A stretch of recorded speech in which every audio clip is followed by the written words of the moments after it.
Hi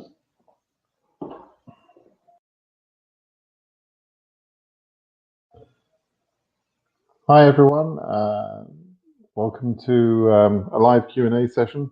I wanted to answer some questions that I see coming up in my blog. I have a feeling that people are a bit confused still about when we're going to see some scheduling of interviews for DV2021. So I want to address that. I also want to address sort of recent developments in DV2020. Not a lot to share there, but there are some. Hello, Bundix, you're always first on. Amazing. Yeah, so there's a little bit of a development in DV2020, more about scheduling. So we'll talk about that, and then we can ask and answer some other questions as well. So let's take this in order. DV2020, first of all. Judge Mehta and the lawyers have worked out a schedule which will tell us when we will get to a decision. It's not the decision. It's, there's nothing sort of momentous to share with you, but we know now that we're going to be waiting until mid-March for the final decision on DV2020. So we have to remain patient for that. It's not ideal. We would like to have, had that sooner in a way, but the legal system takes a while to play out, and we have to, we have to just let that carry on. I also think, as I've mentioned before, now is not a good time to come to America. So by delaying, for some of those cases, those people that get delayed, as long as they do get issued, they'll be in a better position than if they were coming now. Now, there are several thousand people that got issued in September that need to come to America. Really, they need to come before their visas expire, which is typically going to be in March. Those people are going to come into a sort of a tough situation, but they know that, and they can plan accordingly. They're going to come into a world where a lot of people are unemployed. They're going to come in and see social distancing and restrictions on, all sorts of activities. It's going to be hard to sort of do some things because, of all the restrictions in place. So it's going to be harder for those folks coming in. And so the delay for the DV2020, the remainder of the DV2020 folks that are hoping for one of those 9,095 visas, that's kind of okay. Just, go along with it. I know you want to know now. Everybody wants everything today, but just go along with the timeline. Okay, so quick question here that's on this topic, so I'm going to answer this one. Is there something that prohibits the group to come to the USA after December 31st? Okay, there's a lot going on, and I'm cautious about sort of giving you, bad information. The information, you need to understand all of the things going on, right? There are the Schengen area bans, which is also in other areas such as Brazil, etc. These are 14-day restrictions on entering the USA from certain areas. So those bans remain in place. They haven't stopped. And so even if Trump doesn't extend the immigrant ban on the 31st of December, and I suspect he won't extend it, by the way, that's my suspicion right now. Even if he doesn't extend it, if you come from an area where there's a 14-day ban in place, then you need to go to a third country in order to wait for 14 days and then enter the USA. Okay. So, and there may be travel restrictions on in your own country, just literally travel restrictions. I know, for example, in Australia, where they've managed to keep very good control of the COVID virus, you need to get permission to travel out of the country, and that needs to be thought ahead. And then, if someone's planning to return to Australia, that person would need to travel back and expect to be quarantined for 14 days in a hotel, as I understand it, which can cost thousands of dollars. So, there are going to be restrictions on you locally that I don't necessarily know about, and you need to think about that.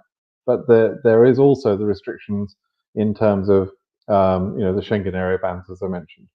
Okay, now Trump may extend the ban also after December 31st. That may happen. Right now, he's busy just complaining about the election that he lost. He lost the election. There's absolutely no doubt about that. There's no doubt that he's leading on January 20th. What he's doing is he's fomenting a view and a position that some people in this country, the usual suspects, think that the election was some sort of fraud. There has been absolutely no proof of that. There's been 59 court cases where Trump or his associates have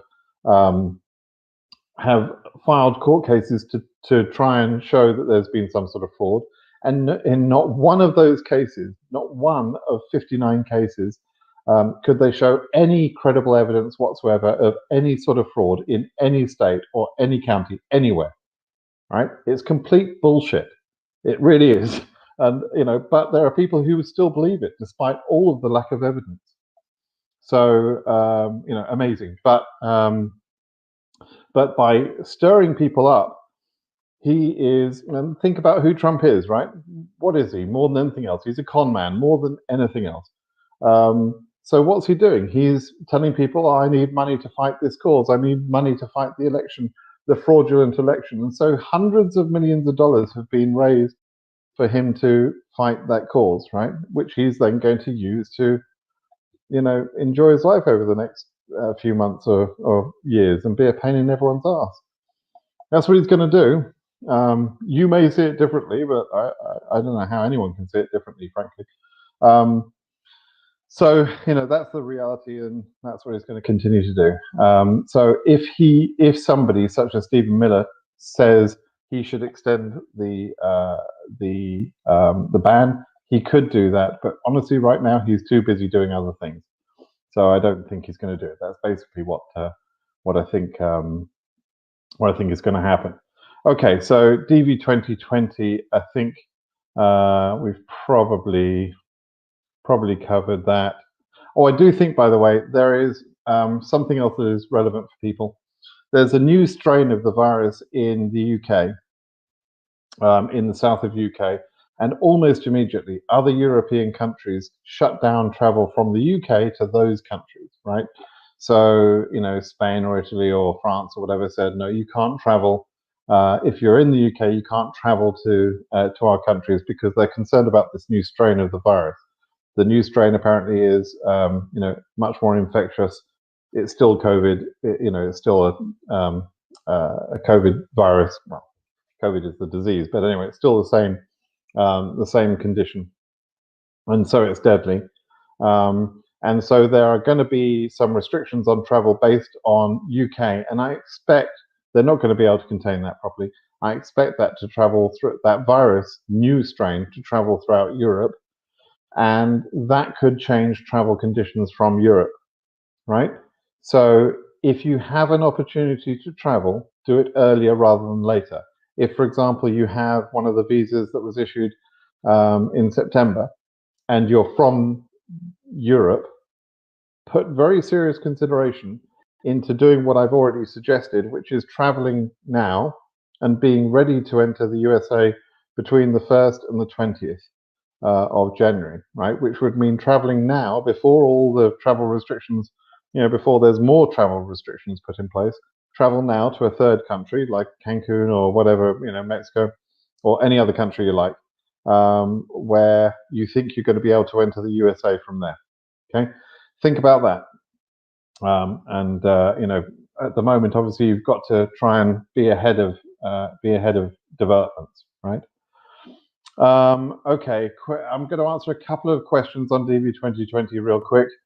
Narek, I think you're probably right that you don't have a lot of chance being Group 5. You are a plaintiff. I presume you're on the Kennedy case. That could help you. But it's obviously going to the 9,000 visas are going to go very fast. So we'll have to wait and see whether Judge Mehta gives priority and says, for a few days, Mr. KCC, process these named plaintiffs rather than everyone else. If he says, look, go ahead and process everyone, then as a Group 5 plaintiff, you probably won't get, you won't get a chance. Okay, so thanks that. Right, how would come the PP? Yeah, so I think I just talked about that.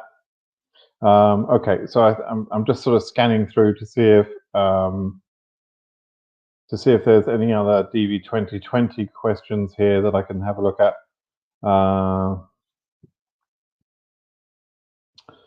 No. So this question here is: it possible chance for rejected Yemeni cases DV2020 that was a result of travel ban? This is an interesting question. The travel ban will almost the Muslim ban, sometimes called the travel ban, which affected a lot of Muslim majority countries, including Yemen. That will almost certainly be removed by the end of January. Biden has said he'll do that. I believe he will. And so I think that one will come down. When that happens, Hussein, you're asking, could you reopen the box on a case previously denied? It's, in theory, yes, I believe you could, but in practice, I don't think it will work, because if we get those 9,000 visas available, they'll go much faster than you would have an opportunity to to challenge, right? So there is a course of action you should take, but remember, until Judge Mehta says that the government must issue these 9,000 visas, nobody's going to want to listen to you. The KCC are not going to listen to you. They think that DV2020 is finished. The embassy is not going to listen to you. They're not going to be helpful. They think that DV2020 is finished.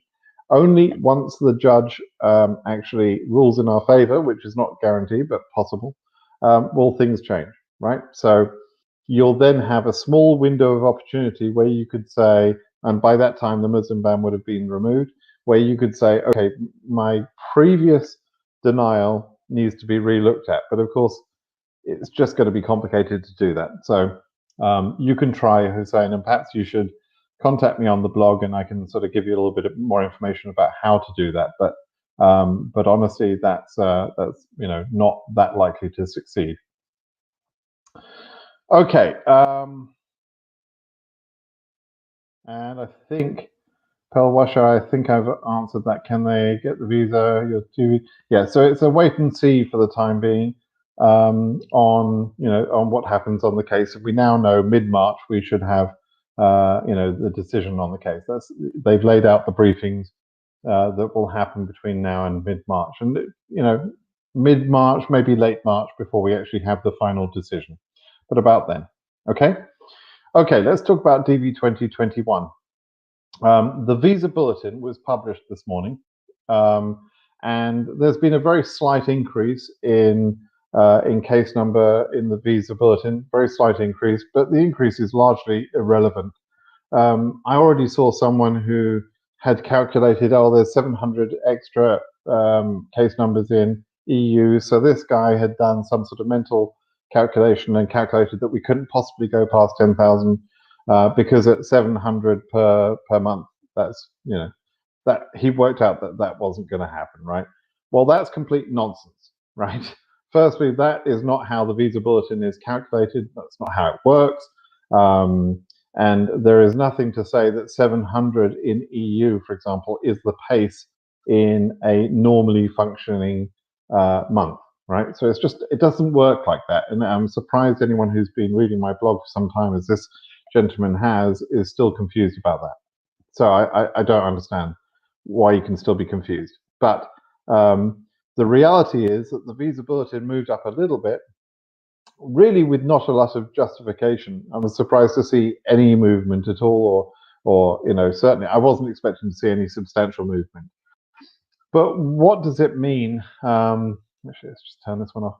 What does it mean when they increase the visa bulletin like that and they're not doing interviews?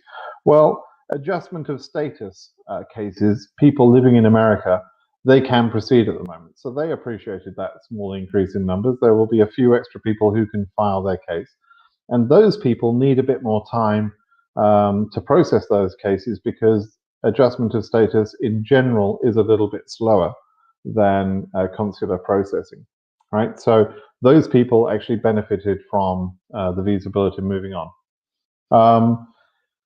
For the rest of you, you're obviously waiting to see if you're going to get an interview, if it will be scheduled in February, right? And I made a comment in the Visa Bulletin blog entry this morning where I pointed out that embassies being closed was at least as much of a problem as the ban as anything else. And I think people have got confused by that. I don't understand perhaps what I mean. And that tells me that perhaps I haven't been clear enough about that to explain that to people. So, so let me explain that a little bit better. So right now, KCC are not scheduling interviews, I believe, on the justification that there is a ban, right? But they could also be saying, look, DV lottery cases are not treated as mission critical cases normally. They were treated as mission critical cases in September when Judge Mehta ruled in our favor to get some action going on DV2020 in the remaining in the last few weeks of September. The judge specifically ordered the government to treat DV lottery cases as mission critical. And that meant that if an embassy was partially open and only doing sort of what they call mission critical work, that they should handle the DV lottery cases. And that was a tremendous benefit for us. That was a very wise thing that Judge Mehta did, because it meant that we could get some cases seen. Because there are various levels of closure in the embassies at the moment. There are probably some embassies that are almost entirely, completely closed, apart from giving assistance to United States citizens in those countries. That would be the bare minimum that they would do. Then there's a level above that where they might be seeing a few visa applications for mission critical cases, special cases, and DV lottery is not considered one of those types of case normally. And then there might be a level above that where they're seeing a few more people where they're saying, okay, locally where we are, there is no COVID, it's very much under control, so we have no need to be fully closed. And then at the top end of the scale would be a fully open embassy who's doing routine business. I don't think any of the embassies are fully open in that way, none of them in the world. I could be wrong, I don't have a complete list, but I don't think any of them are at that level. And I don't think there are many that are completely closed, which means that most embassies are either doing mission critical work only or some exceptional cases. They're in sort of the middle sort of two tiers of that range. In that scenario, KCC could take the view, even once the ban is removed in January, they could take the view that they should not be scheduling DV lottery cases at those embassies because it's not normal for them to take that sort of work. They're not mission critical, they're not important enough to go ahead. DV lottery is not normally considered that important in comparison to other visa types. So that could give us a situation where the ban could be removed and there would still be no interviews scheduled. Now, I don't know that for a fact, that that's what's going to happen, but it should be fairly clear to all of us that in some countries, the embassies are suffering, or the countries are suffering from the COVID crisis worse than other places, right? And so there will be various degrees of action from those embassies. So by no means is it going to be as simple as, okay, the ban is over, so now they can schedule everyone. It's not going to be like that, right? There are still going to be some embassies that won't be cooperative, that won't be scheduling. And so what we really need is for the administration to change its tune.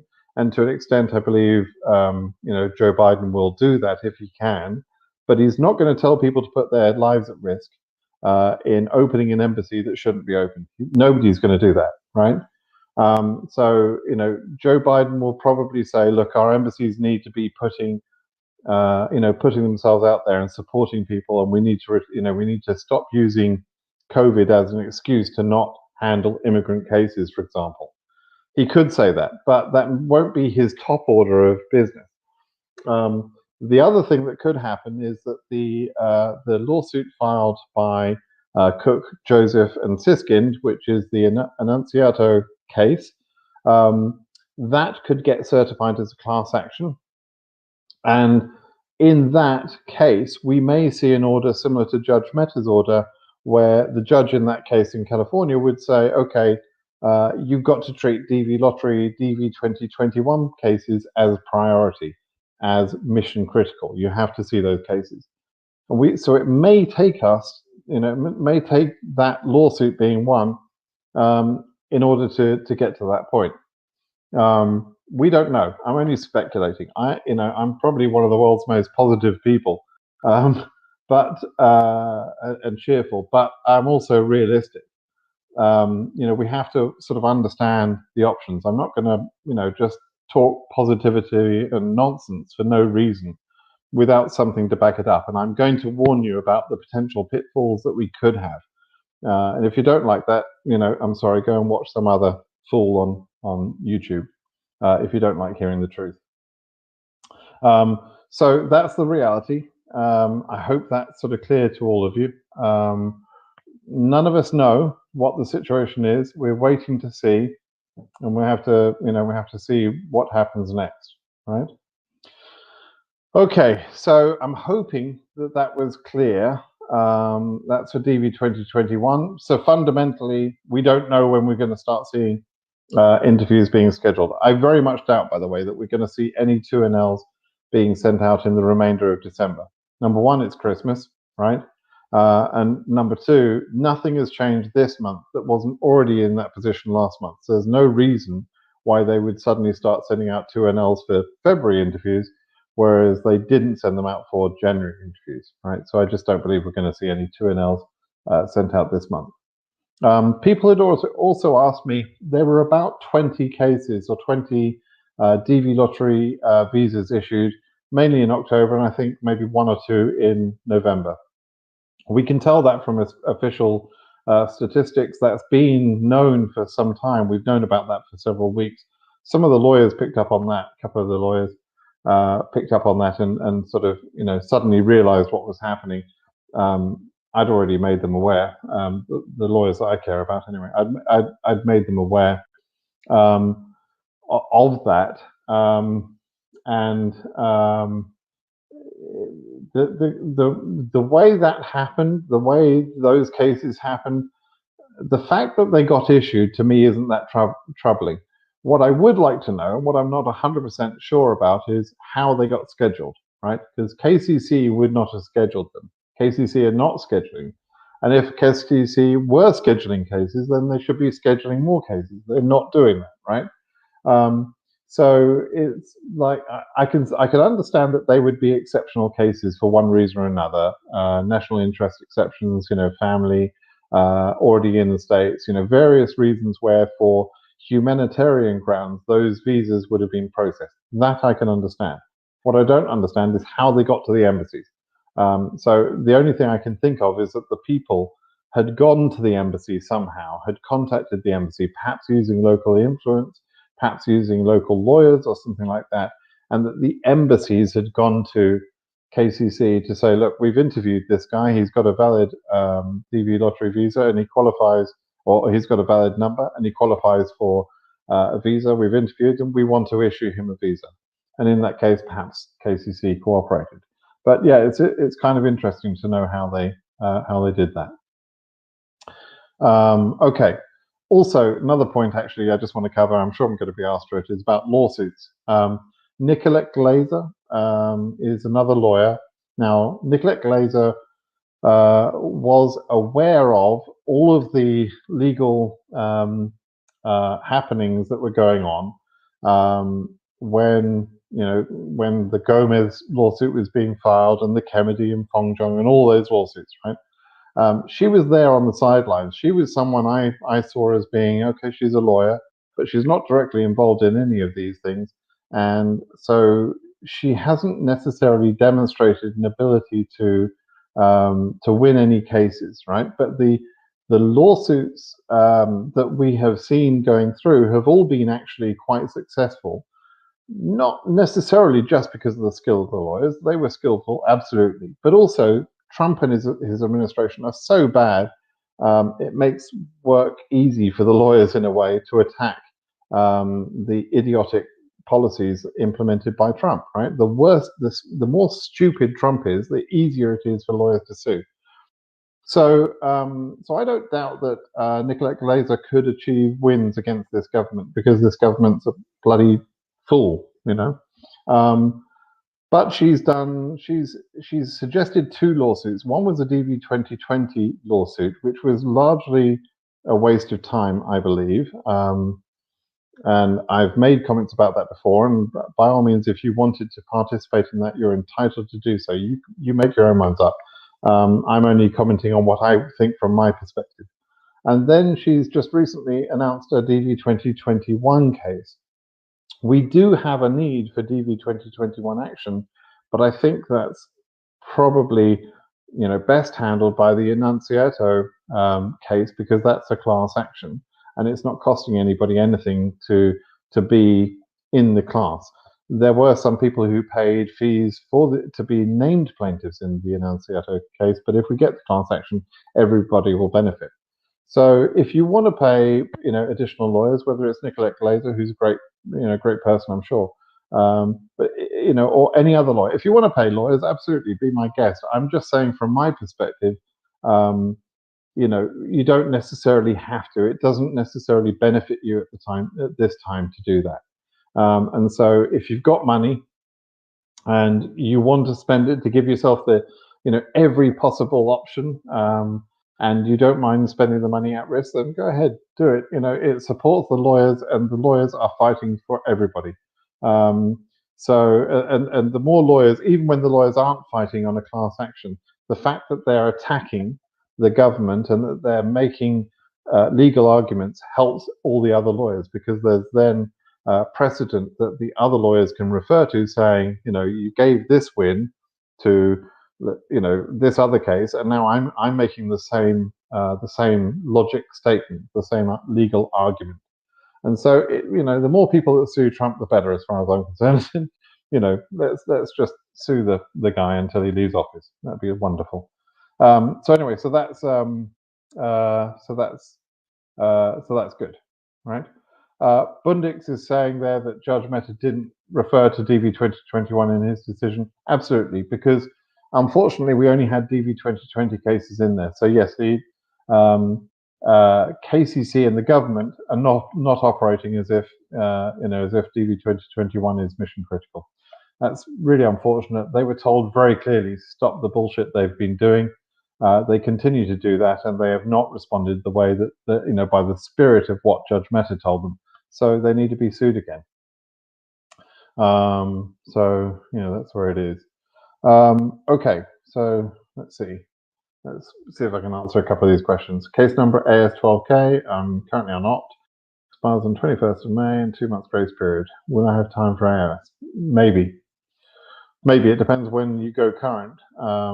And you know, the speed for DV lottery adjustment of status is faster than other types of adjustment of status.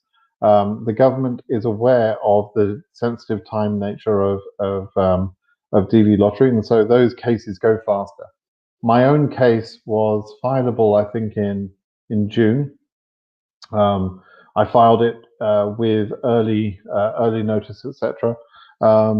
And I processed my case, you know, quite happily by September. I stressed out a little bit about it. I was worried, but I got it through. And I've seen cases that only went current in September or August, and they still had time to go through. So it can be done. You can push a case through adjustment of status quite quickly. So you have time, Mark. You just need to make sure you know what you're doing. So, you know, and take personal responsibility for it as well.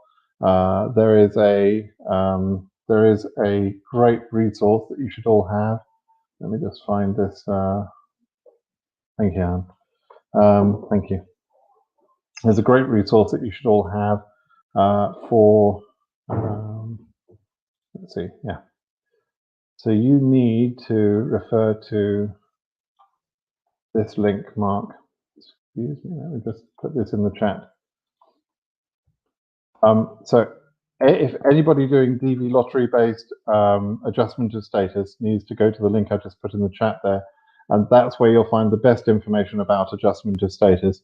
If you study the link that's linked from page 1, the first post on that link, you get all the information you need to know on how to file your case, pros and cons, consular processing versus DV lottery, when to file a case, the actual pack you make, I mean, everything. And the lady that put that information together answers questions, and she's fantastic. She's a fantastic lady and a great resource. So that's that's who you should study. If you follow her advice, you don't need a lawyer in adjustment of status case.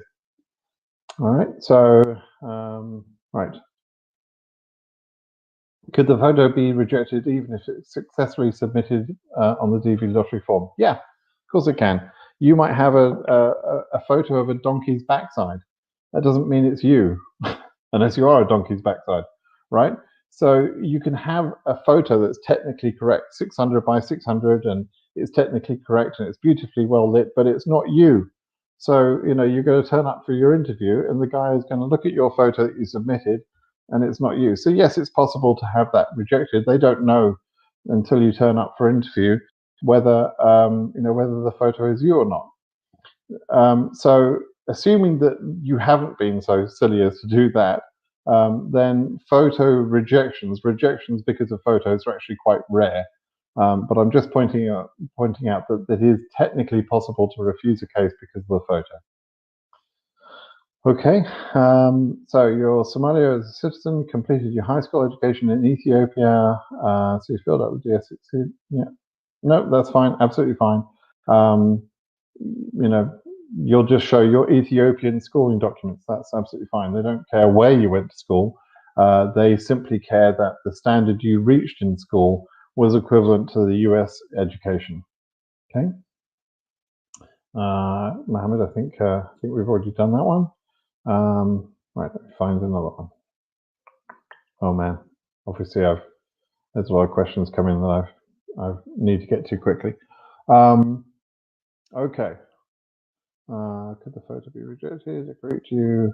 Agree to you. Mohammed, please stop saying I agree to you and asking a question again. Wow, I've got the same two people asking the same. Oh, it's all Mohammed. Please, guys, put your question in one time and wait for me to answer, because I'm just scrolling through. Okay, question here. So Valdemero 738. It's getting worse and worse. I don't think anything got worse. I think I'm just trying to clarify to you what the situation really is, and I'm sorry if some people didn't understand that. I just, I'm just trying to clarify it. It's not getting worse. Your last comment, well, it was a fun ride. Try and be positive. I know this is important to you. I know exactly what you're going through. I was a DV lottery, case myself. So I know exactly what you're going through, but at the same time, being negative about it doesn't help anyone. Okay. All right. What new information can you share on the Biden administration and immigrants? Biden is very pro-immigration. Anybody with half a brain should be pro-immigration, right? Why? Why is a valid question. Okay, so America is not growing as fast in terms of population as other countries, like, for example, China and India. So America enjoys the position at the moment as the financial leader of the world, the financial powerhouse of the world. But the population in relative terms is going down compared to other countries, right? If you look at the population explosion in some countries, even let's take Nigeria. Nigeria is, a massively increasing population, smart people, well-educated people, right? Grafting people. Countries around the world that can develop, that have very little now, but have the ability to develop through education or hard work, or they've got natural resources, etc., could easily overtake America. And then once we're not the world's richest country, what do we do then, right? So immigration increases our numbers and brings new blood, new skills, new determination to the country. If you take a poor person and you put them in a country such as America, that person has got a real opportunity to create wealth for themselves, to invent things, to change the world, right? And so you need to attract those people and give them an environment where they can thrive. That's what America really, really is. So if you try and slow that down, as Trump has tried to do, you're damaging America. America needs immigration. The population right now is about 322 million, I think, in America. We have, in theory, 1 million new immigrants a year at normal numbers. Trump has decimated that in the last year. And then about 1 million births a year. So we're only growing at 2 million a year if we have full speed immigration. We need at least that growth. And there's plenty of land, there's plenty of space. So, Biden's administration is pro-immigration because it's the smart thing to do. Only an idiot would not understand why immigration is important to America.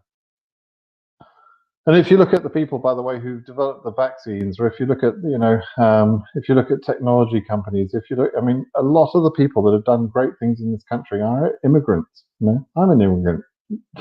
Anyway. Elvis has left the building. Hi, sir. What about the case the embassy interviewed and collected their documents on September 30th? I think you've asked this question of me today on my blog, Elvis. I recognize the question and your name. There is hope. You just have to wait and see what happens in the 9,095 visas, how they get issued. It's not I don't know your case very well, so I don't know what position you were in on September 30th and why you didn't manage to get processed in time. But you would be, if you're approvable, you might be able to get a quick result from contacting the embassy once we get the decision in March, right? So keep in touch with that, Elvis. Renew, hi Simon, good to hear you, thank you. Can you tell me what's the best time for filing the I-134 form? Also, if I try and show personal asset, what is the reasonable amount to show? Okay, good question. You show the I-134 at the interview if the consular officer asks you about it, right? Asks you about finances. You don't have to present it automatically, as it were. But if asked to show how you will avoid becoming a public charge, you should show that form if you have it. It's worth being prepared with it, right? So you have the I-134 filled out for you from someone who lives in America as a full-time resident or citizen, a taxpayer in America, and they're prepared to help you financially, typically, or in other ways, to support you when you come here. And they fill out the I-134, right? They should provide you their pay slips, the 1040 tax form, W-2, and photo ID in addition to that. And you need all of that for your interview, right? So you get that form just before the interview. Typically, once you receive the 2NL, the interview notification, you then get that form and you have it ready for you with all of the latest documentation you need. But you don't present it unless you're asked. And if you have personal assets, you can show those as well. You can show personal bank accounts and that sort of thing. But you need to be able to show at least $10,000 per person in terms of personal assets to impress a consular officer that you can support yourself. And if you can't show at least that amount of money, then I would suggest you get an I-134. Not every embassy uses the I-134. They don't ask for it. They may not trust it in 100% of the cases. It's not legally enforceable, and the consular officers know that. But it's better than nothing, and it usually works. It usually, if you've got an I-134 from someone who knows you, a friend or family member in the States, that's usually very powerful evidence to show that you will not become a public charge. Twitter link. I do have a Twitter account. I'm really not great at it, I have to say. I don't talk on Twitter as much as some of the other lawyers, etc. And I don't even know how to give someone my link. Look at that. I'm pretty useless. Hang on, let's see. Copy link address. Does that work? Terrible. Okay, so link profile. No. I don't know. It's BritSimon says on Twitter. Oh, there you go. That's how it works. See, I'm that clueless about it. So here's the Twitter link for you if you want to follow me on Twitter. My blog is probably the best place to follow me. Either there or on YouTube. That's what I typically sort of pay attention to most. Okay, you're a trader in the Egyptian stock exchange. Which state should I go to? You can trade, if you're going to continue to trade in the Egyptian stock exchange, you can trade from anywhere, right? You might want to take account of the time zone. So if you were on the West Coast, you're going to find the time zone difference much worse than, it's another 3 hours time difference. So it might be more disruptive to your life, maybe therefore you should be on the East Coast. The East Coast and New York, of course, is where the financial center is, which might, be useful to you. So, perhaps be around there. But yeah, interesting question. Not one I've had before, but there you go. Okay, AMF, why would you want him to stop if you can't give him the qualifying answer to his question? Keep asking, Mohammed, until you get the response you're after. Oh God, no, no, AMF waves. I just asked someone to, ask once. I don't have 150 emails flying by my window. I can't answer them all. It just drowns out the noise. Thanks for your almost useless input, though, AMF waves. Baidu, could the photo be rejected? I think we talked about that. That's an example of why asking the same question over and over again is not useful. There you go. Ayla, you already got your answer. Okay, he thinks otherwise. Oh man, you see, I just wasted 2 minutes of time because you guys are repeating questions, and now we've got someone who's saying, "Yeah, keep asking questions." So try and be sensible, please. Use your brain. Okay. Is it normal that my friend and I still haven't gotten a KCC email requesting support documents? It's been months since I filed DS260 EU22K case number. Yeah, interesting. I heard from someone today that submitted their DS260 just a couple of days ago and already has been asked for documentation. That indicates to me that they are caught up with processing to an extent. Now, that was an EU 12,000 case number, so it's a case number that KCC probably expect to be current fairly soon, and therefore would be prioritized more than an EU 22K case number. But it's interesting how it works. I mean, bear in mind, not every DS260 is processable at the same speed, right? If you've got travel history around the Middle East, around areas where there's been some form of terrorism, if you've got work history that you're a chemical weapons expert or a nuclear bomb expert or something like that, you can expect the background checks to last a bit longer. Sometimes it can simply be that your name happens to match someone who is on the no-fly list, and that can increase the time that it takes to background check your case. So not every case processes at the same time. And then they also prioritize towards lower case numbers when there is a backlog. So, it's a bit confusing, I know, and it's not a great answer. I appreciate that, I understand that, but that's the reality of it. So is it normal? Yes, it's sort of normal. And in a month or 2 months, it might be a good time to start nagging KCC. But right now, I would just wait, okay? Just flick, oh, okay, yeah. Thank you. Let's okay. Let's go through that. All right. Link for the answer. Okay. Greetings from SA. Not many SA questions. How is SA looking so far? SA meaning South America, I presume, not South Africa. From your name, Daniela. How's it looking? Okay, South America is going to be an interesting case. There are, on the face of it, there are too many selectees, right? And so that should mean that there should be a cutoff before the high case numbers. But the majority, by far, of those cases are from 3 countries, as we know.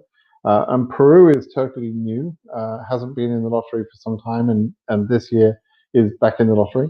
Then we got Venezuela, where there's chaos going on, and we got Cuba, where there's unfortunately always chaos, a different sort of chaos, right?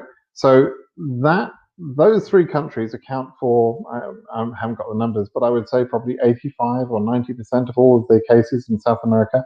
And so, depending on how bad the chaos is in those countries, we might see fast progression of case numbers and even current in South America.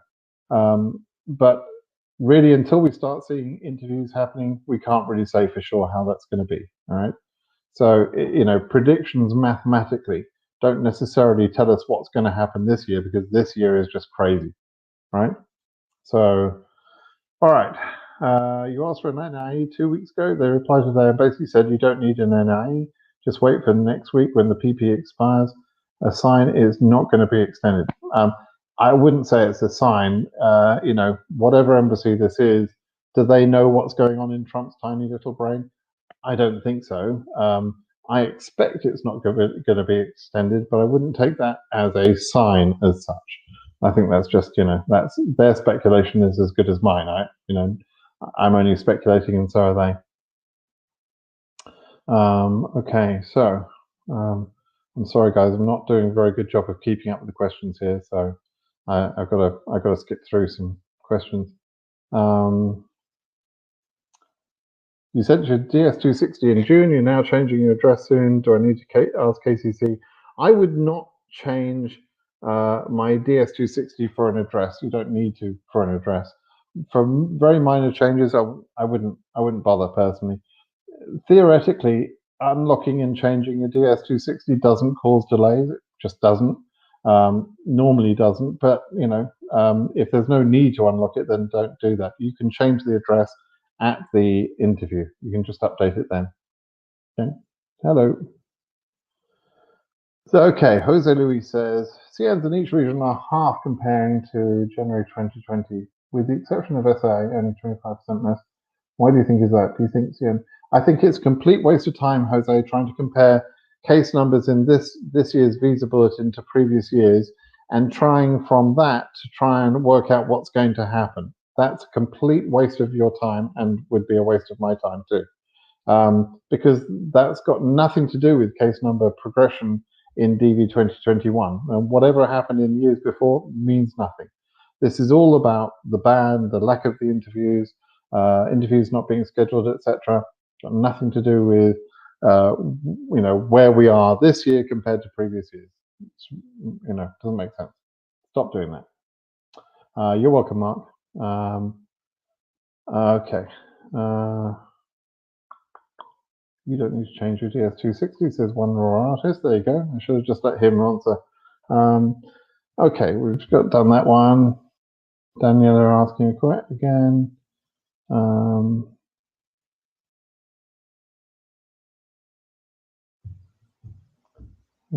Let's show this one. Okay, your DV2020, I think we talked about that. AF51K, doesn't matter what number you are. My documents, is there any hope? You have to wait and see, Mohammed. I can't tell you any more than I can tell anyone else. Rewind to the beginning of this video and you'll hear what I said about DV2020. DV2020, you're in Mexico, backpackerdeveloper.com. You're in Mexico, now waiting to enter with a visa. Fantastic. Flight on the 2nd. Fantastic. When will we know if the ban is extended? It could be earlier, it could be on the 1st. I don't really know. To be honest with you, I would get on the plane. Just get on the plane and come. The people have entered, right? So you've done all the right things right now.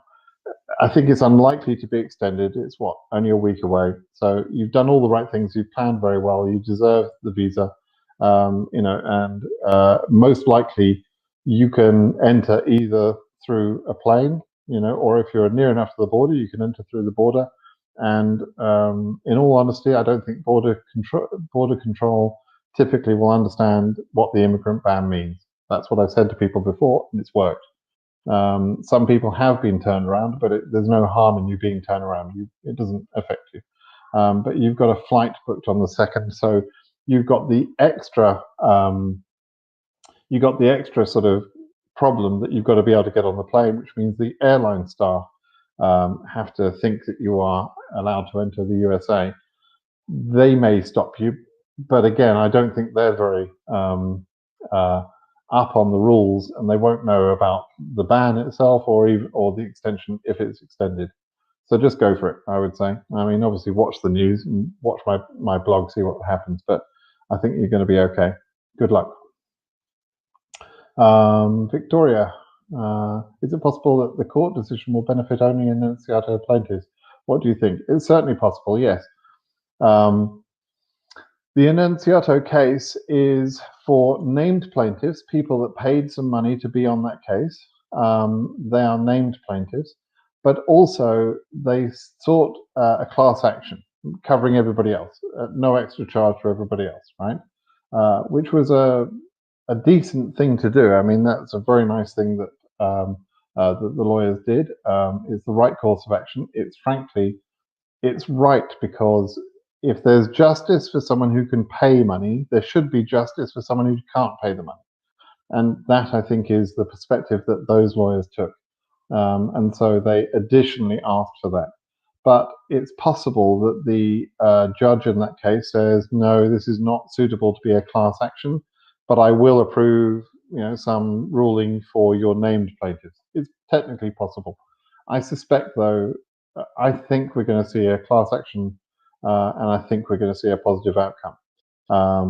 The lawyers won with Judge Mehta, who is a decent judge, a very good man, but wasn't quite as sympathetic naturally as we're going to find in California courts. And so I think the lawyers have played every step of the way. I think they've played very well, and they're in California courts. There's a reason that Charles Cook and Greg Siskind and Mr. Joseph have done what they've done, as well as what Rafael Arena and Curtis Morrison did. And by moving to the more friendly courts of California and that district, it's a smart move. So I think we're going to win that case. Frankly, I think it'll be a class action, but that's just my guess right now. Nothing more than that, Victoria. Okay, Antonio, you're EU 333. I wonder if you mean 333 or do you mean 33,000? Anyway, you got married in the meantime, resubmitted the DS260, but they didn't respond to the documents email. Should I worry? No, you shouldn't worry.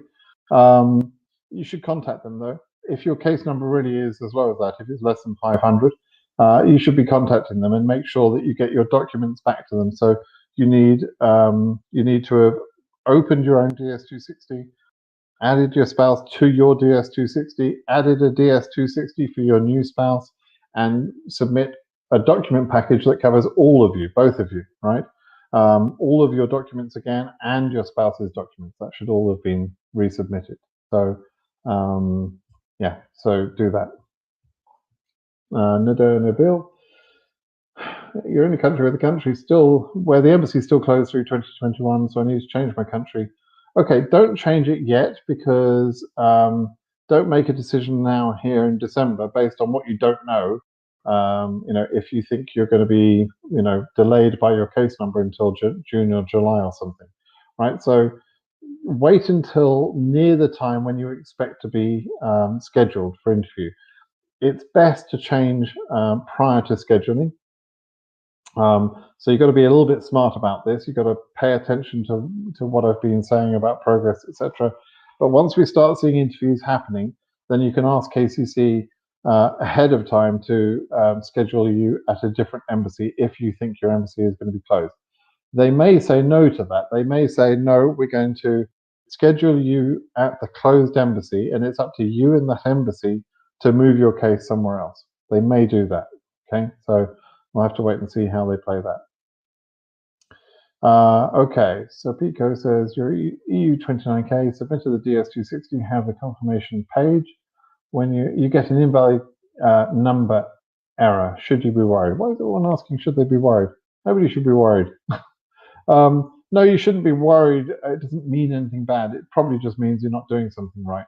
Are you, when you log into the visa portal, are you taking off the leading zeros? That's normally the problem. Do you recognize the difference between your case number and your confirmation number? You're asked for both of those things. Are you really paying attention to that? Are you putting your name in correctly? Are you putting your date of birth in correctly in the right format? Remember, there's an American format and a European format for the date. So, you're probably, most likely explanation is you're doing something wrong. If all of those things are not, not the problem, then you should contact KCC. But it's normally not a problem. It's normally, when people ask me this, it's normally 99 times out of 100, it's normally their own fault for doing something wrong. Okay. Right, that one I'll answer. Okay, the selected numbers are 132,000. Is that means that there is a case number above 100,000? And what's the highest number they will reach in DV2021 in your suggestion? No, it does not mean that. So the 132,000 people that have been selected are principal selectees and their family. So roughly speaking, the number of cases is probably less than 70,000 cases. However, those case numbers, we can see in Africa case number 1 and an EU case number 1 and an Asia case number 1, right? All of the regions have their own case numbers. There are also holes in between the cases. So there may be 10,000 cases up to case number 20,000, right? There might be loads of holes in between case numbers. So, basically in every way possible, you're confused. It's not what you think. So there are holes. There are less cases than you think, because the 132,000 is not cases. That's people, not cases. And the regions mean that the case numbers wouldn't have to go over 100,000 anyway. So in every way, you're confused. Mohammed, I've got excellent videos and explanations on my blog. Have a look at my older videos here on my channel on YouTube, and you should be able to figure out what I'm talking about. Nanake, Mr. Kurt, you think I'm Curtis Morrison? Curtis Morrison is much better looking than me, and younger, I think. So I'm not Mr. Curtis, if that's who you're thinking. What's your case number on AF 37,000? Should embassies start issuing visas in April? We just need to see embassies starting to have interviews, and I don't really want to predict how numbers will go until we start seeing interviews happening. Okay, so wait and see is what I would say there. Dimitri, what would be your estimations? Yeah, I'm not going to try and estimate, because it depends when they start. If they continue to lose time, then it's going to affect the number we can get to. So I know the math inside and out, but the math doesn't really help us when they're not scheduling interviews. We're losing time, right? So there you go. Aldi, you've got great supermarkets there in the UK, right? Hi Brit, I'll travel to the USA in January. I'll live in Cleveland, Ohio. You know it's freaking cold in Cleveland, Ohio, right? You know it's really cold. Oh man, but my flight is from Tirana to Istanbul. You've got to go from, it gets cold in Tirana sometimes, I suppose. Anyway, so Istanbul to Chicago, freaking cold. Detroit, freezing cold. Oh man. I want to know where I should let my visa file. Okay, Chicago, Detroit. So your question is, where do you present your paperwork that you get from the embassy, your temporary visa and that sort of thing? You do it at your first port of entry. That's the first airport that you land at. So let's say you're going to Chicago and then on to Detroit. You would present your papers at Chicago. They won't let you on the plane to Detroit unless you've actually already been through immigration in Chicago, right? That's how that will work. But again, it's cold there. I'm living in Northern California. It's too cold for me here now. I don't know. So, you know. Does the selectee education level affect the possibility to issue visa in the interview? It's a 0 and 1 question. You either meet the education standard, in which case you don't have to show any work experience or anything else, so you just meet it. It doesn't. So if this is the standard and you've got a degree and a master's degree and a doctorate or whatever, none of that's important. You just met the standard. That's all you had to do, and therefore that's enough. If, on the other hand, you don't meet the standard, then you can't pass on education level, and you could be denied if your work experience is not at the level required. I have a link on my page that explains that, which I will put in the chat. Work experience.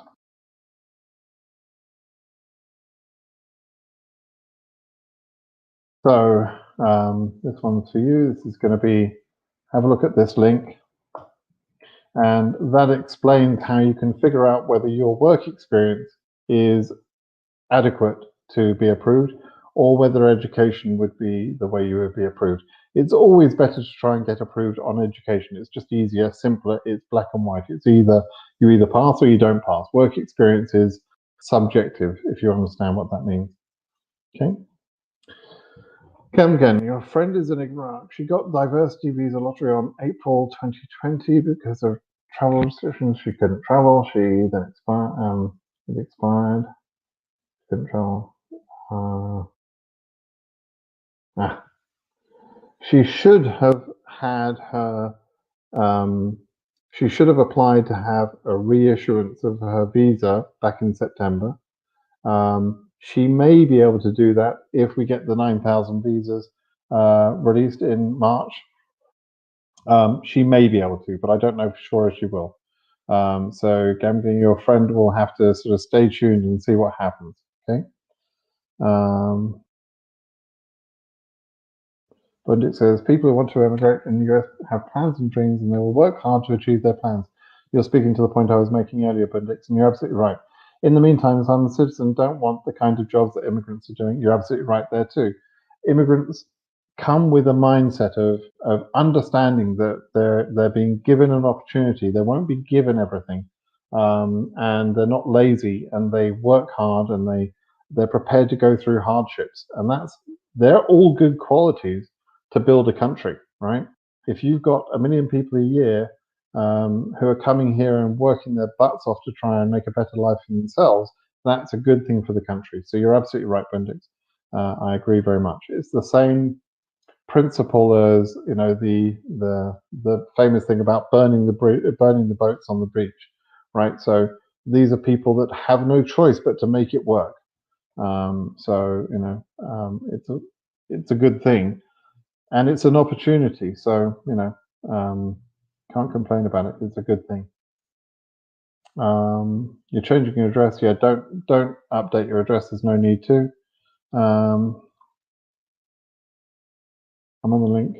Would you at any point consider switching to consular processing over AOS? Yes, it's possible, but that this year is if you can do AOS, you should be doing AOS, adjustment of status. That's basically the short answer. Consular processing is theoretically faster, but it brings with it all the complications that you don't have rights when you're outside America. You do have some rights when you're in America. So by being on an adjustment of status case, you're much better off. You also don't need to provide police certificates, for example. The consular officers are much less concerned about some of the details, such as education and or work experience, etc. You're just more likely to get approved in adjustment of status, and it can go fast, as I mentioned earlier there. Okay. Zaim, if they're going to arrive DV2021, yeah, the case number in February has nothing to do with being able to predict where the number at the end finishes. The lost time is more important than the low number in this particular month, right? So stop focusing on the numbers. It's not about the numbers, it's about the time, right? So stop looking at the visa bulletin and trying to work out what that means for the future. Masood, done that question time and time again. Kyle, you live with your wife in Colombia, and you have for 1 year now. We're submitting the I-130 very soon, and there's still expected to be significant processing delays going forward. I don't know is the answer. I answered DV lottery questions. I don't know much about other processes. I mean, I know something, but I don't advise people on it. Are there backlogs? I don't know. I don't know what the processing speeds are, but good luck, Kyle. You work permanently in a Gulf country. I think you mean a Gulf country? Probably not golf, right? Not like Trump does golf. Can I have my interview in the country Sudan? Right, so you can ask KCC to interview someplace else. They generally don't do that. They're only going to do that for exceptional cases. So it's hard enough for them to schedule all of these interviews without having to, let people pick wherever the heck they feel like they want to be interviewed based on where they think they're going to get a friendly consular officer. So if you've got a good reason to ask for an interview somewhere else, then they may listen to you. But if you don't have a good reason, then they're going to say, no, we're going to pick your location based on where you live. That's how it works. Okay. Amir says, you've got a CN of 17,000, got a PhD offer from one of the best universities in the USA. Due to KCC processing, I'm not sure if it's smart to apply for F1 visa or I differ. Okay, so if you've already started your DV lottery case and you apply for an F1, your F1 is slightly harder to get because of the DS260 application you've already made, right? You can try that or you can wait. You don't tell me which region you're in, so I don't know whether your 17,000 is a low number or a high number. If that's EU or Africa, it's a low number. If it's Asia, that's a relatively high number, right? So you have to tell me the region. Without the region, numbers are useless to me. Right. What are the steps after submitting the form? Could you get disqualified from the DV? Right. So first of all, you have to submit your DS260. Then they'll ask you for documents. You provide the documents. You got to provide all the documents. If you do that right, then you wait for your case number to be ready for scheduling, and they schedule you. There's nothing more than that. But it's amazing that sometimes people manage to screw up even that. I don't know what people do at times. The documents procedure has been a minor nightmare in terms of getting people to have their cases processed. It's been difficult. So, so that's probably the biggest risk part that you've got after submitting the DS260. Okay, here we go again. Guy calling me Mr. Kurt. I'm not Mr. Kurt, still not. No, you don't. Amar, you're asking, do you need to update your DS260 because you changed your job? No, same as I answered earlier. For a minor address change, I wouldn't update the DS260 for that, unless your job is now going to be significantly different than the job you did before, and it's for some reason it's important to tell them for security concerns. That would be the only thing I would say. You answered no in detail for the medical workers, even though I'm a physiotherapist, but I do not plan to do it in America. Is that a problem? Why wouldn't you be a physiotherapist in America? That's an extremely highly paid career.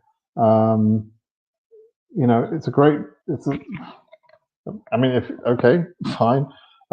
If you decided you don't like that work or whatever, but anyway, so referring to your question about the DS260, the question in the DS260 seems to give the impression that it would be a bad choice to select yes, that you do plan to be a medical professional in the USA.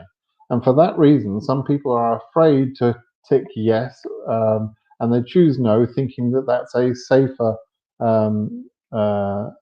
way to answer the question. That's a foolish response. That shows that you're not really thinking straight, frankly.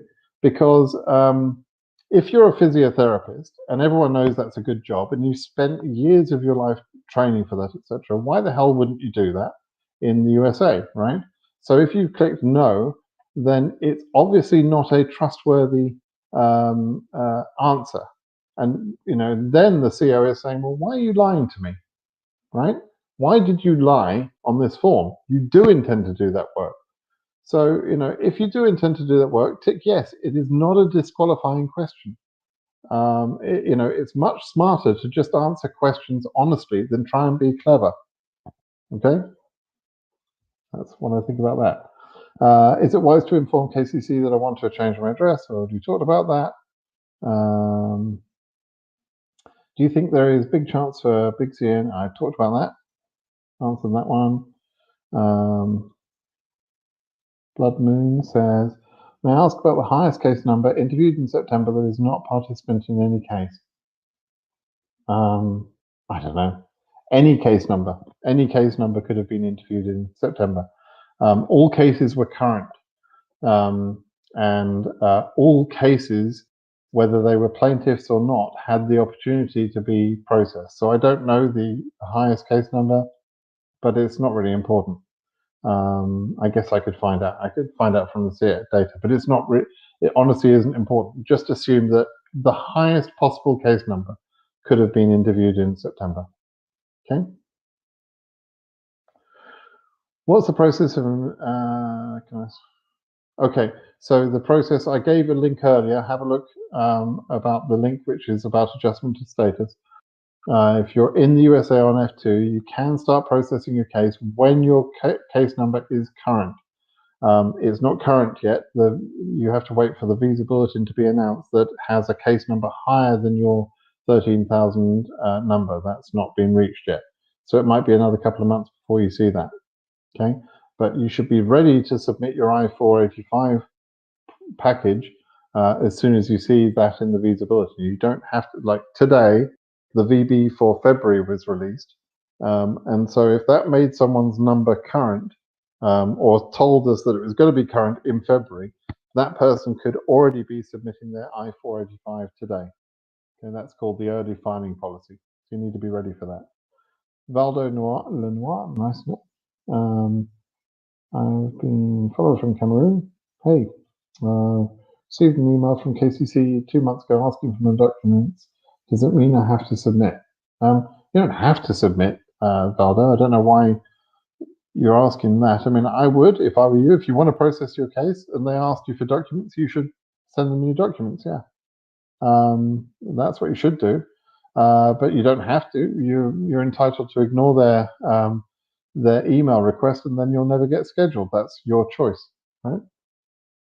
But if you want the visa, you'll follow their instruction. Right, Jonas.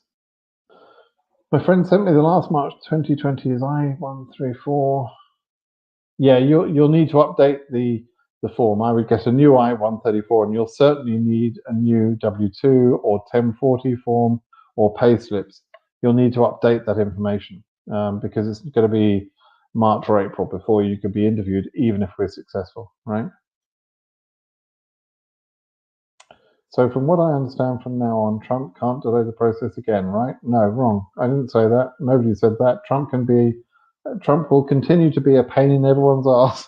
But whether he will extend or not, we don't know. I'm just assuming that he won't because I think he's busy just being a pain in everyone's ass, basically.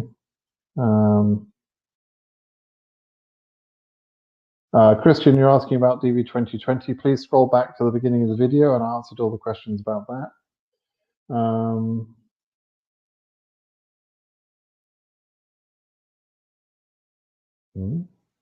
Okay, so I'm a bit confused with your question there, Mary. Is there a different bulletin or do I-130? So in the visa bulletin, there's information about the different visa types. And so, yes, they get the same visa bulletin. So the one that was released today, the visa bulletin that was released today, covers employment and family-based cases as well, if that's what you're asking.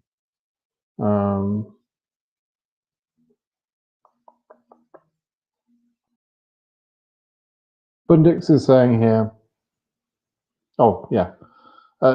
Yes, correct, Bundix. Bundix is saying that until January the 20th, at 12 p.m., when Joe Biden becomes the president, in theory, he can extend. Yes, exactly. He could extend on the 15th of January or the 1st of January or whenever he wants, really. But honestly, do you think that man cares about this country? No, of course he doesn't. He cares about himself and his buddies, right? So do you really think that any of this, does anyone out there think any of his bans, etc., were designed to actually help the country or help himself? Help himself win favor with his followers. That's all it was about. Nothing to do with, saving the country. So is he really on the 15th of January going to do something that he believes to be good for the country? Of course he's not. It's nuts. Okay, so here we go. Stella says you're AF 70,000. That's a high case number, Stella. You're a medical doctor living in Sweden. You've taken the United States medical licensing exam, was planning to apply for B1, B2. B1, B2. Confused to send my DS. You're right to hold back on it. I would continue to hold back on it for a couple of months, Stella, because once you submit your DS260, you will have declared immigrant intent, and that could make your B1, B2 or subsequent applications more difficult. Your B1 B1 application, that is a business application. I have one for a while. Generally speaking, it depends where you're from. You may need it. I have to say that when I was traveling to the USA for a while, there was a period for about 5 years when I was traveling from the UK to the USA every 2 weeks. And the most difficult time during that time period when I was traveling, I spent a year on a B1 visa, and every time I came into the country on a B1 visa, they asked me questions and they treated my case as suspicious. Once that B1 visa lapsed after a year, I didn't extend it, and I only had applied for it for 1 year in the beginning. I was able to continue to come into the country for a further 4 years, every 2 weeks, on an ESTA, which being a Brit living in the UK, I was able to get an ESTA, visa waiver program. I didn't do anything illegal, obviously, but I'm just saying that the questions I got asked, and I was even asked once by a CBP officer who was saying, "Why have you got a B1 visa? You don't need it. Why have you gone for that extra step? It made my case look more suspicious." Now, you may be in a country, or you may be from a country where you've got no choice. You have to have a B1, B2. Perhaps that's what you need. But if you can get by with an ESTA, then use an ESTA. If it's just for to go to trade shows or to meet with people but not do any work, you have to be very careful. You can't do work here that is, it depends what sort of work you do. You have to be careful, right? So, okay, move on from that. Malia, case number is AS32. Yeah, very high. You live in Peru with more than 1,500 selectees. The fact that you live in Peru doesn't make any difference, really. It will be a miracle if we can get a green card from DV2021. Oh, you're welcome. Happy holidays to you too, Malia. Buen suerte para ti. Mi suegra es de Perú. Entonces, bienvenido aquí. So, I-34 form bank statement job offer informations are not available on the embassy website. Is it legal that they hide this very important information and never inform DV before interview? Okay, so you're saying that in the list of documents the embassy provide, the I-134 is not listed, right? Okay, because they don't have to tell you every document that you may or may not use, right? They don't list necessarily. If they do list things like bank statements, they can ask you for bank statements, right? And they don't list that. They list the documents that you're required in all cases to submit, but there are some other documents that can be helpful to your case. And certainly it's not illegal to hide that important information. It's up to you to be prepared for your interview. Or you can go to your interview and then they ask you for other documents and you're not prepared, and so you have to go away and get those documents later. But the way I tell people to do things is to be prepared, so that at your interview, they say, oh, well, we're going to need to see some financial information or an I-134. And you say, yep, here you go. And they say, well, thank you very much, you're approved, right on the spot. That's much simpler. So it's up to you whether you want to prepare or not, right? Yep, good. Yeah, submit the documents. Who's that answering? That's One Raw Artist again. Thank you for that, One Raw Artist. I'm always a little concerned that people help each other, but you're giving the right answers, so yeah, keep going. Aida, your number got current this VB, but you did not receive email confirmation from KCC that documents are complete. What do you suggest to do? Wait. It's not going to delay you at all to just wait. Nobody's receiving a 2NL, so for now, just wait. Give it another couple of weeks and see, see if they come back to you. If you are really concerned, you can contact them and ask them, should you be providing your documents, or have they finished processing your documents? You can ask them, you can contact them. Okay, Akaki himself, your EU 29,000 submitted DS260, but no. They won't have asked you because your case number is very high. There's really no point in you providing documents this early. It's going to be months before that's even a question, right? So just wait for a little while. Wait for 2 or 3 months more, Akagi. Okay. Aldi, yeah, we talked earlier. Aldi, I believe. Thank you for this hard work you're doing for us. You're welcome. I think you mean work, but you're very welcome. Ayla, I've had so many questions from you. I'm kind of maxed out.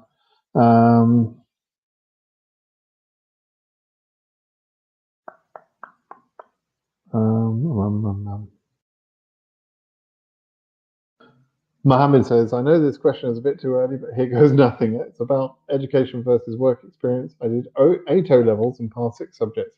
Am I qualified to apply? I can't answer that question without knowing your country, and even if I know your country, I can't really say because I don't know the education system in your country.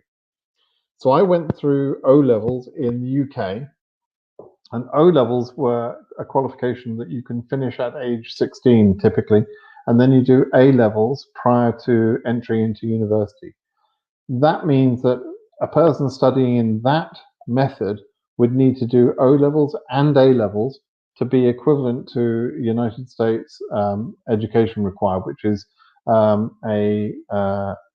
typically at 18 years old. A kid at 18 years old enters what they call college here, university, and that's at 18. That's the level at which you need to demonstrate. So I don't know specifically about your country. I don't even know your country, but but that should give you some sort of idea. Were you ready to enter university or not? That's a bit of a clue. Okay. You're from Siddiqui, you're from Liberia, West Africa. Through one of your videos, I got to know about Curtis's lawsuit and signed up with them. Today, my wife and I have our visas. Thank you so much. Oh, that's great. I'm pleased for you. Curtis did a great job. Curtis was one of the earliest lawyers that was fighting this back in, I think, about, I want to say April or May of last year. So he spent a long time fighting for people such as yourself, Suzuki. So I'm glad you benefited. Will AF 55,000 Cameroon really have a chance for interview? Oh, we have to wait and see. When DV2022 will be announced, the results will be announced in May, early May. I don't know the exact date.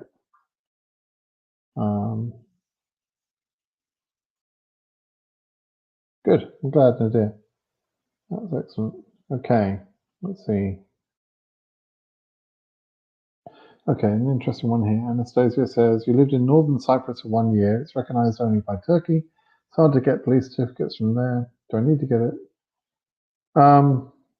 Have you checked the reciprocity page for Cyprus?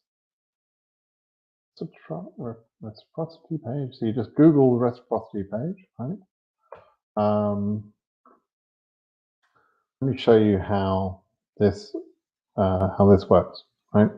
I'm going to try and show you what you should do here. So let me switch back to. I haven't done this before, so I hope this works. Let's see if this does. So I'm going to share a screen. Let's share the application window. Yeah, that one. Share. Right. Okay, good. So you're seeing that screen, I think. Now, I should be able to go to that screen, and hopefully you're still seeing this. So you come to the reciprocity page. You can just Google reciprocity page. You go to whatever country you're looking for. In this case, you'd be looking at Cyprus because you want to know about Cyprus. And you scroll down until you see police certificates, and then you read what it says here, right? And in your case, it says you got to get a certificate of clear criminal record from the police headquarters in Cyprus, Criminal Records Office, right? Applied by person or by mail. Each request must include official receipt for payment, blah, blah, blah. For Cypriots, your identity card. For non-Cypriots, copy of the alien book, pink sim, right? Everything's there. It's got the address that you send it to. If you follow the instructions, this is an easy process, right? But you have to follow the instructions. It's important that you do that. Okay. So Anastasia, I hope that was helpful. Go ahead.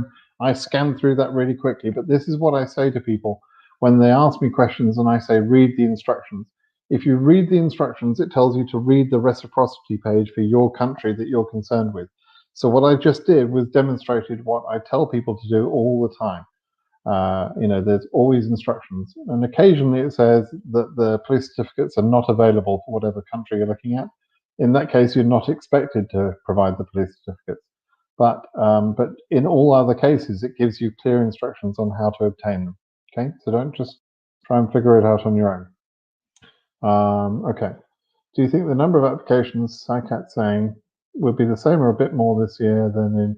I think maybe about the same. There was a massive reduction for DV2021, went down from 24 million down to about, I think 14 million. So it was a massive reduction due to the passport thing. I expect to see about the same level for DV2022. Nizar, is there any chance to start the interviews in some embassies and some not? Yes, absolutely. That will happen. There will be some embassies where they're not seeing anybody, and there will be other embassies that will be processing, and it will be unfair, but that's the way it is, right? They're not going to say, okay, because they can't process in this country, every other country has to be held back. They're not going to say that. So you might think it's unfair, and it is unfair in a way, but that's life, right? Okay, so I answered that one. Okay, so this has been a long, I haven't got to the bottom of the questions. I got loads to do, but we're already 90 minutes into the call, and I'm sure you're more than fed up with me. So I'll call it a day here, but let me decide that. But anyway, I hope this particular call was helpful for you. And we've got Christmas coming up in a couple of days' time. I'm an atheist, but I do celebrate Christmas. Why not? It's a happy time. So to those of you that celebrate that holiday, have a happy Christmas. If you celebrate some other holiday, then I hope you have a great time, but enjoy your family. Please do subscribe to my channel. Make sure you're getting this information, as best as I can provide it, and as honestly as I can say it. And if you'd like that sort of information, it helps if you're subscribed to the channel so you can hear about these things, when I do live events like this. Okay?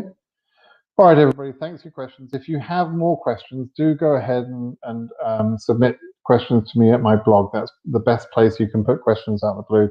Just submit questions through there, okay? And other than that, I'll see you in a few days' time. Have a happy holidays and keep safe, everybody. All right, bye-bye now.